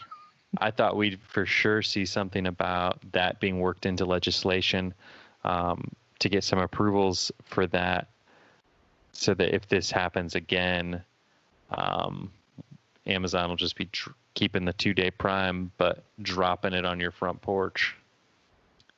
Yeah. Via Drone Zone. Gotta love that Drone Zone. But then they're not going to be able to buy their drones because DJI is not going to be able to sell in the U.S. So they're going to have to come to us. That is correct. We will be droning over the ocean. That's right. Let's move on to Q&A, buddy. James from a random Facebook group says, okay, as business owners, it's best to have your Instagram account as private or not. I see so many people have private accounts and it just forces you to follow them, but I always want people to see my content, not just when they're following me. Great question, James, from a random Facebook group. We don't want to see your content. We don't care about your content. James, has this show taught you nothing? Has this show up till now taught you nothing? People are literally going to jail. People are literally paying thousands of dollars in court because they didn't set their Facebook and Instagram accounts to private.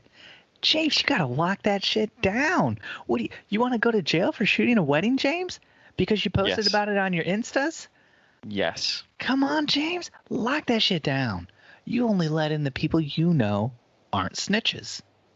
Snitches get bitches. Is that how that goes? Yeah. Snitches get bitches. That's exactly how that goes. Bitches before the riches. Right? That's the follow-up line to that statement. Riches can afford stitches because American healthcare isn't very good. Riches for the witches. Let me go on. No? Okay. Yeah, no, keep rhyming. I like this. Come on. I think that's all the itches I've got for my britches. If you know what I mean. Yeah. No sandwiches? Getting too big for my sandwiches. So Molly Maher from our very own Facebook group asks, okay, y'all, question for you. Do you like your business image or post from your own personal account? Say I post a picture for my professional page. Should I then hop on over to my personal account to get the like train out of the station? Choo-choo! She didn't put choo-choo. She put a train emoji, but choo-choo! I wasn't implied. Like, yeah. I have one of those new 4D apps. I don't know if you've heard of that. So what it does is anytime it's interacting with an emoji, it actually plays the sound to give you a 4D experience. Mm-hmm. Yeah. I love it. Cool. So the fourth dimension would be steam starts coming out of my phone when I see the train emoji. It only works once. But yeah, I say why not? I don't know enough about the algorithms to determine if we're all going to die someday. But so somebody posted underneath sharing a story about oh gosh, what was it? It was a story about a person who started sharing and they noticed that their mom was always the first person to like everything they posted. And after their mom liked it, it would only be seen by friends and family, like close friends and family. So they went to the great lengths of muting or keeping or sharing it with everyone, like making it a public post. And it was like public except mom to see what would happen. And when they made it public except mom, then it would get the normal numbers it was getting, like before mom started liking everything, and it wouldn't just be seen by like friends and family. And then after it'd been up for like 12, 24 hours, they could add mom to it. And like they wouldn't see like all of a sudden a shift to just friends and family. But it was like because their mom was like liking it right away, apparently it was thinking, oh, this is friends and family content only. So we're not going to show this to non-friends, non-family. Couldn't they just have a conversation with mom and be like, hey, why don't you just wait off a few days before liking our content? Or better yet, don't like it. Just send us a text and say, hey, I liked your photo. Hey, mom, I love that you support me. You love me. You care about me. Could you maybe love, support, and care about me a little less? Your love is so strong. It's like a weight on our business that's dragging us down. Yeah. Dragging us down this love tube. So I will say, so Facebook, I don't really know a ton about their algorithm and how it works, but it seems like based on what Molly shared and based on like other stuff I read relating to like the mom thing, like they do categorize stuff by like who likes it. But the thing is, if you like your own post from your own personal account, that means I like where you're going with this. So like whoever likes it first, it'll be shown to more people who are friends of them. Most of us who run a business get friend requests from our clients. Hopefully. And most of our businesses run on the fact that our clients tell their friends, their family, we were awesome. And they share our photos, and then those people hire us, like a word of mouth thing. So based on that, you liking it from your own personal account shouldn't necessarily harm it, I wouldn't think, unless it's like you like it and it's like your mom likes everything you post and then she likes it next. And then it goes down the friends and family rabbit hole. But like if you just like it, I feel like it gets shown to a lot of people. I know I don't like wedding photo hangover stuff from Steven Van Elk, but I will share wedding photo hangover content to Steven Van Elk. And I know when I do that, I see a lot of engagement, typically from people who listen to the show who have become my friends on Facebook. But not me. Yeah, and I don't get a lot of friends and family commenting on stuff related to Wedding Photo Hangover, to be honest, anymore. And I think it's because Facebook's algorithm has looked at that content and said only people who also like Wedding Photo Hangover will like this content shared about Wedding Photo Hangover. So I don't ever can't stop say 100% and ask for real. yourself, then why don't I just post it to Wedding Photo Hangover only? Because a lot of people don't see it if it's just on Wedding Photo Hangover. A lot of people don't see it until it's also posted to my personal account, who are like both like the show and are friends with me. So it's like a very minor way to extend my reach. But I don't know. Facebook's weird, and they really want you to pay to promote your stuff, and paying to promote your stuff doesn't necessarily help. One way it can help is people who see your post then might end up liking your page. But you really have to work at like the ad thing to narrow it down to just like people who might be interested. So like when Dustin and I run ads for Wedding Photo Hangover, there's like a whole thing I run through in the ads to try to narrow it down to only showing to people in English speaking countries, only showing to people who are professional photographers, only showing to people who are specifically wedding photographers, only showing to people who like podcasts. So there's like a whole only showing to people who like dick jokes, only showing to people who mildly like vulgar humor. Which might be why our podcast growth has slowed, because I've hit everyone there is to hit in this narrow funnel. I remember seeing the results. You sent me the screenshot. It shows up, and it's Morgan Roberts is the only picture. Completely saturated the market. Yeah, it's really come down to Morgan Roberts. You're just loving these like listener call outs by name this episode. You tick it back one, and then Josh Withers pops up. But you put photographer down, so we lose him from the ad spend. James from a random Facebook group. We're gonna move on. I don't know what to do with all this, Dustin.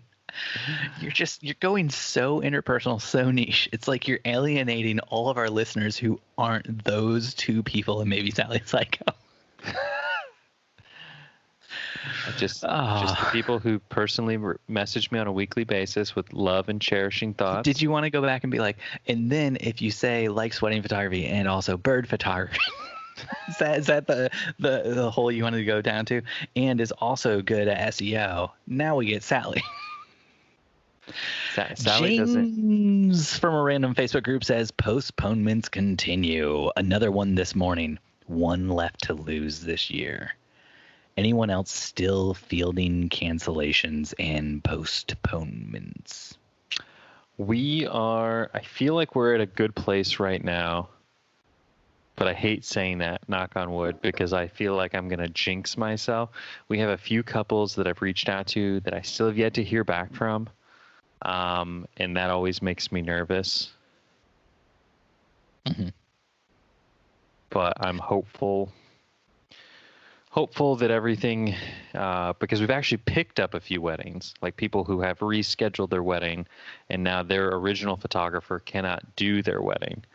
Their original photographer can't do their wedding, so they just had to upgrade. Is that what you're trying to say? I feel like that's where that was going. I just wanted to get there first. Yeah, no, that's where it went. That's where it is. We've lost a few clients. They all said they were going with some guy out of Fort Wayne. It's so weird. Yeah. They just said it sounded like it wouldn't work out with us, and we were like, no, we are available for the new date. And they're like, no, just keep the deposit. Don't worry, we're running away from this one. Yeah. It's just not, I wish we could make it work, but we just can't. They're like, we've heard your podcast, Steve. We can't work with you. There's this guy in Fort Wayne, way more reasonable. Yeah, I think that's what they all said. So Jen and I, we have like one wedding in June, one wedding in July, one wedding in August now. Like August weddings. Your August situation and July situation scared me. So far, July is holding strong. We have 2 weddings in June, and then we have July was already kind of thin to begin with. So we have 2 weddings in July. So one of which is one we picked up post-corona. I feel like that should be a song. Post-corona. Get your Dos Equis, post-corona. Are you Modelo drunk? Especial. No? Like half the podcast you've been staring at your phone, I assume looking up Catherine O'Hara. But the other half of the podcast Yes, you've been that like was what singing I was and doing. dancing weird. That is exactly what I was doing on my phone. I'm glad you knew. You picked it up, knew what I was doing. Paola, Paleo? Oh man, yeah, I'm not good with the names. From a random Facebook group says the reason why I got rid of my website is because almost 70% of my clients divorced and don't want the photos displayed. F***ing hell. Paula's words, not mine. My words, f***ing hell as well. Who else here has these ratings? Dustin, have 70% of your clients divorced. I guess polio. If my clients if I had a 70% rate of divorce amongst my clients, I would probably be thinking about who I'm marketing my business to. No. I don't think it's who they're marketing the business to. What I'm doing to influence my clients to get divorced. Yeah, I don't think it's who they're marketing to. I think it's what they're doing at these weddings. How many of your clients are you sleeping with all of your clients? I think that's what Steve was thinking. Yeah, you beat me to it. So, I mean, at some point we'll probably do an episode about wedding crashers, and we can talk about the masculinity challenge within the wedding photography spectrum. And I think we'll find that there's a lot of room for wedding ruining. But who knows if we'll ever do an episode like that. Who knows if we'll ever do an episode like that with maybe, did you want to name like a name of a listener who we might have done, we might in the future do an episode like that with? I don't know if we'd ever find anyone worthy of such an episode. Okay, yeah. A listener who, if I had to guess, I would say like lost the audio they recorded and now I'm going to have to salvage everything from Skype. And we'll see if that works. Sounds about right. I'll put a disclaimer at the front of that episode if an episode like that's ever recorded and ever comes out. We call that one the lost files. Sarah from a random Facebook group says, hey friends, I need help constructing a really nice response to a bride. My brain is fried and I'm not thinking clearly. So I personally have chosen not to use second shooters for majority of my weddings. I have them as an add-on now, so people can opt for one if they'd like. Mm-hmm. I've never had anyone question me not having a second shooter in years.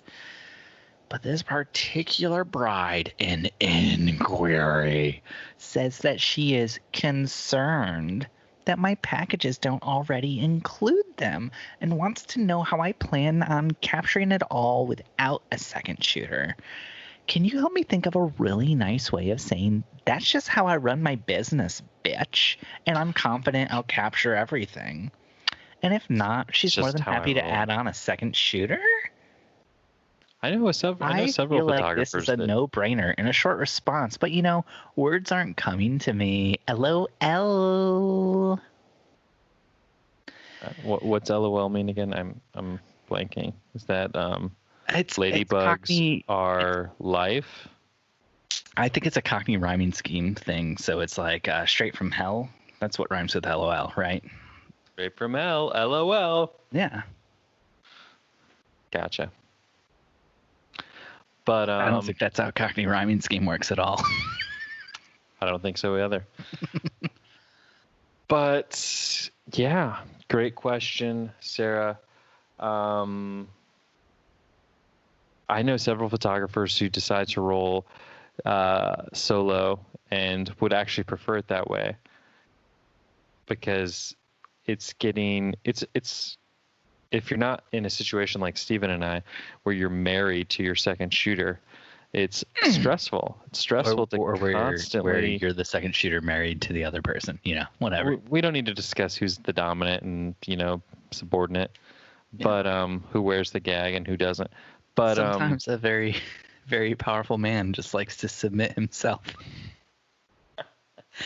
because the overwhelming pressure of being in charge all the time just makes him want to give that all up and maybe be whipped with Twizzlers on his thighs. Yeah. Yeah. There's a group of individuals that go, there's like a park in Indy where you can go and you dress up as a dog and your loved one walks you around. I can't remember the name of this. I think I saw that in an episode of Castle one time. So yeah, I'm sure this is real. Yeah. Sounds right. Mm-hmm. Yeah, maybe that's a thing Nathan that Fillion, got to support him. You and Jennifer could explore. Dustin, how would you word this response? I would word it like this. If you feel so obliged that you feel a second shooter is needed, I would be happy to secure one. This is the price, the add-on, and that's it. Wow, that was it? I mean, I find that the best response to brides who feel that a second shooter is needed is simply say, did you like my work that you saw on my website? And you say, the bride says, yes, that's why I reached out to you. All of the weddings that you saw on my website, I shot those 100% alone. 100%. Never had a second shooter. Yep. Never.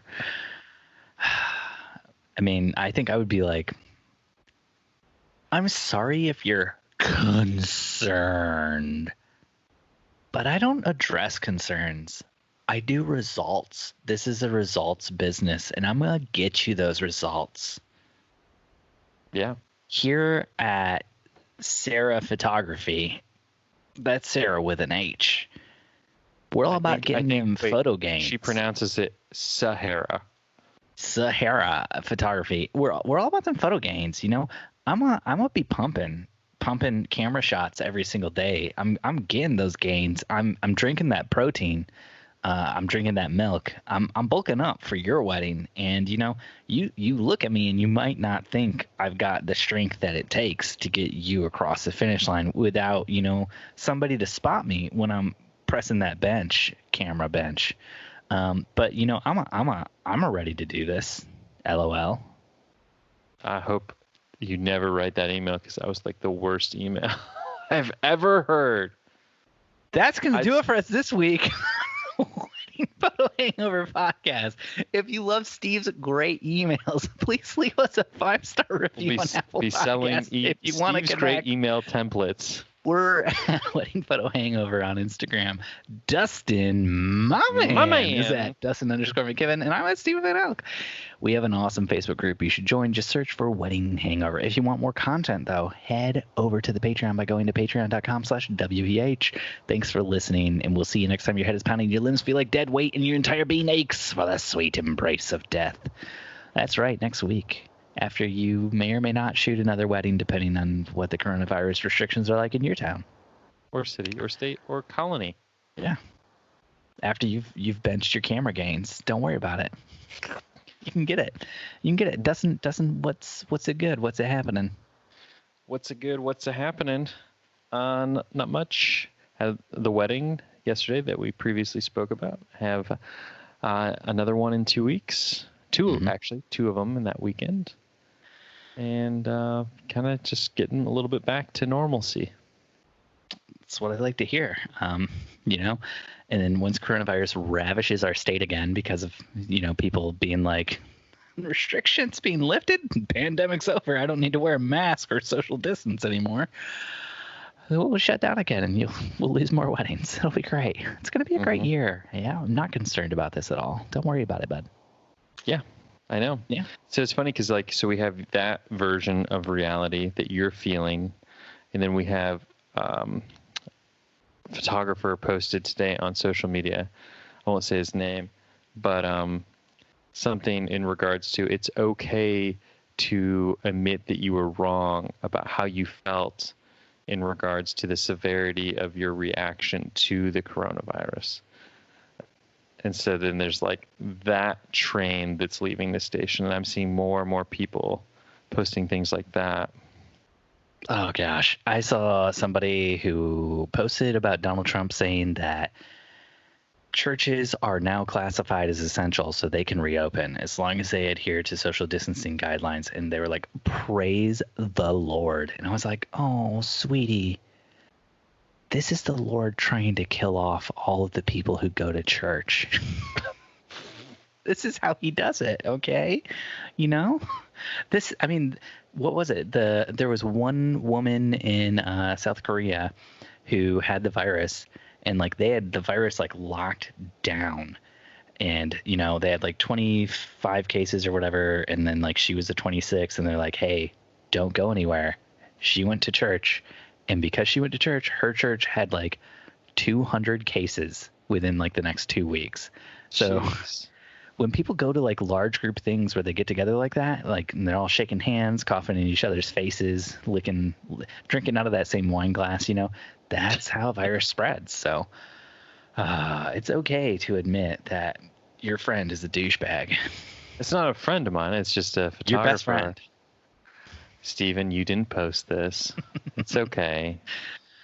Don't try to take I was this looking burden for like on. good stuff. Like what else have you been doing outside of photography? You're all like, I want to talk about my weddings I'm shooting. Well, I haven't shot weddings in so long. I'm like, I'm shooting weddings, Steve. I'm shooting them. So excited. No, just hanging out. Went to the pool today and realized that the pool water, even though it was 95 degrees out, still felt like ice.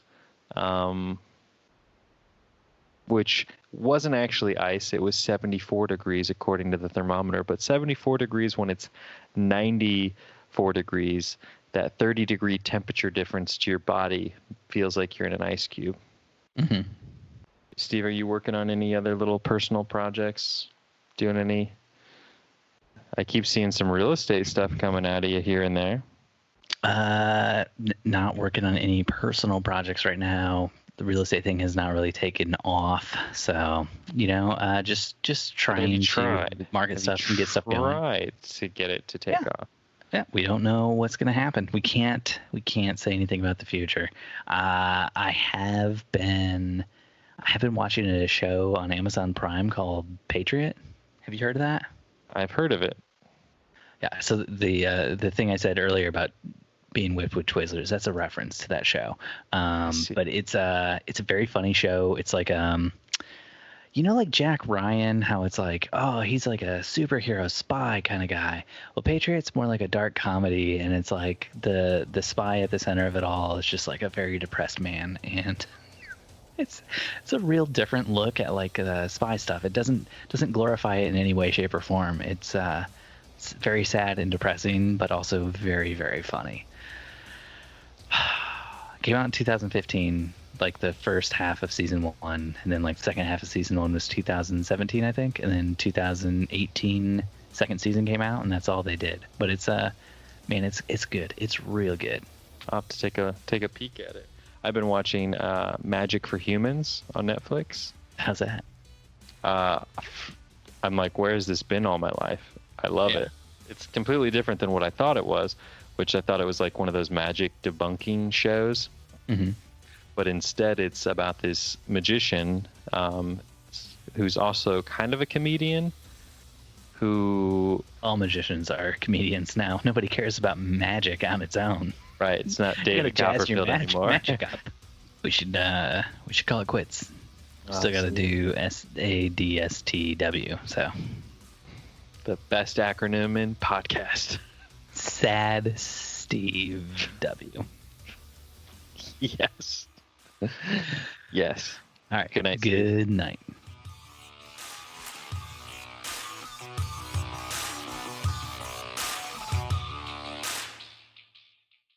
Wedding Photo Hangover was edited this week by Steve Van Elk of Bespoke Tone. Go to Bespoke Tone for all of your photo, video, and audio editing needs.